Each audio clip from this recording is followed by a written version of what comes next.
বিরিয়ানি ভালোবাসে না এমন লোক বোধহয় কমই আছে। আমার আর ভূত তো যখন তখন মনটা বিরিয়ানি বিরিয়ানি বলে ডেকে ওঠে। তবে হ্যাঁ, বিরিয়ানি বানানোটা একটু ঝক্কির। তাই আমিও একটু ফন্দি ফিকির করে আজ বিরিয়ানি বানিয়ে খাবো বলেই ঠিক করেছি। আইডিয়া, বিরিয়ানিকে যদি পোলাওয়ের প্রসেস ধরে বানাই কেমন হয়? যেমন ভাবা তেমন কাজ। নমস্কার, আমি ইতি আবারও চলে এসেছি আরও একটি নতুন ভিডিওর সঙ্গে। কেমন আছো সবাই? আশা করছি সবাই খুব ভালো আছো, আর আমি মোটামুটি ভালোই আছি। তো ফ্রেন্ডস, আজকে আমি ফন্দি ফিকের বিরিয়ানি বানিয়ে খাবো বলে ঠিক করেছি। তো তার জন্য বাসমতি চাল ধুয়ে রেখে দিয়েছিলাম। বাসমতি চালটা আধ ঘন্টার জন্য ভিজিয়ে রেখেছি, আর দুপুরেই চিকেনটাকে ম্যারিনেট করে রেখেছিলাম। তারপর সন্ধেবেলায় উনুনে কড়াই চাপিয়ে প্রথমেই বেরেস্তাটা ভেজে নিলাম। তারপরে কড়াইয়ে আরও একটু তেল দিয়ে গরম মশলা, তেজপাতা সমস্ত কিছু ফোড়ন দিয়ে তাতে দিয়ে দিলাম মাংসটা। আর মাংসটা আস্তে আস্তে আমি ঢাকা চাপা দিয়ে কষিয়ে নিচ্ছি। তারপর ঢাকা চাপাটা আরও একবার খুলে এর মধ্যে আমি দিয়ে দেব কেটে রাখা আলু।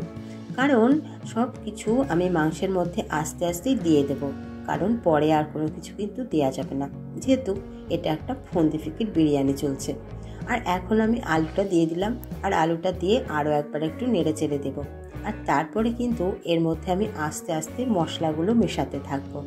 আর এর মধ্যে আমি দিয়ে দেবো এখন মিশিয়ে রাখা গোলাপ জল, কেওড়া জল আর মিঠা আতর, তিনটেকেই আমি একসঙ্গে মিশিয়ে রেখেছিলাম, সেটাকে আমি দিয়ে দিলাম।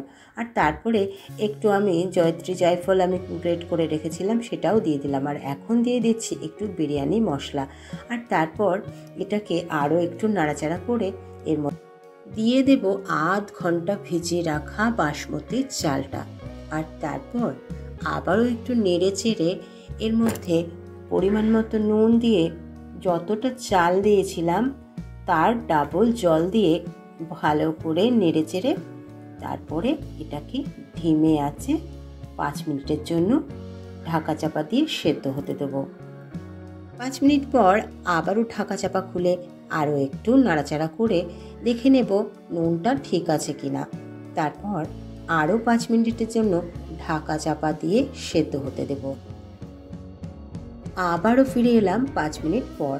এখন ঢাকা চাপাটা খুলে এর মধ্যে দিয়ে দেব ভেজে রাখা বেরেস্তাটা, আর দিয়ে দেব একটু বিরিয়ানি মশলা। আর তারপর এর মধ্যে ছিটিয়ে দেব একটু পরিমাণ মতো নুন। তারপর আবারও ঢাকা চাপা দিয়ে গ্যাসটাকে বন্ধ করে দেব। আর তারপর গ্যাসের ওপরেই বসিয়ে রাখবো 15 থেকে 20 মিনিট। ব্যাস, ফিরে এলাম 20 মিনিট পর। এবার একটু নেড়ে দেখছি বিরিয়ানিটা একদম রেডি হয়ে গেছে কিনা। হ্যাঁ, বিরিয়ানি কিন্তু একদম রেডি হয়ে গেছে। তো আর কি, আমার ফন্দি ফিকির বিরিয়ানি খাবার জন্য একদম রেডি। তো বিরিয়ানি যতই ফন্দি ফিকির করে বানাই না কেন, বিরিয়ানির স্বাদটা কিন্তু ছিল একই রকম। তোমরাও কিন্তু একবার ট্রাই করে দেখতে পারো। তবে হ্যাঁ, আজকে কিন্তু ফ্রিজে আমার মাংসটা একটু কমই ছিল, আর এই কম মাংস দিয়ে কি বানাবো ভেবেই পাচ্ছিলাম না। তো যাই হোক, আজকে একটু ফন্দি ফিকির করে কম মাংস দিয়ে বেশ একটা দামি রেসিপি কিন্তু আমি করেই ফেললাম, আর সেটা কিন্তু খেতে দুর্দান্ত হয়েছিল। আমার এই ফন্দি ফিকির বিরিয়ানি তোমাদের কেমন লাগলো কমেন্ট করে জানাতে ভুলো না, আর চ্যানেলটা সাবস্ক্রাইব করে দিয়ে আমার পাশে থেকো। আজকের মতো টাটা, বাই বাই।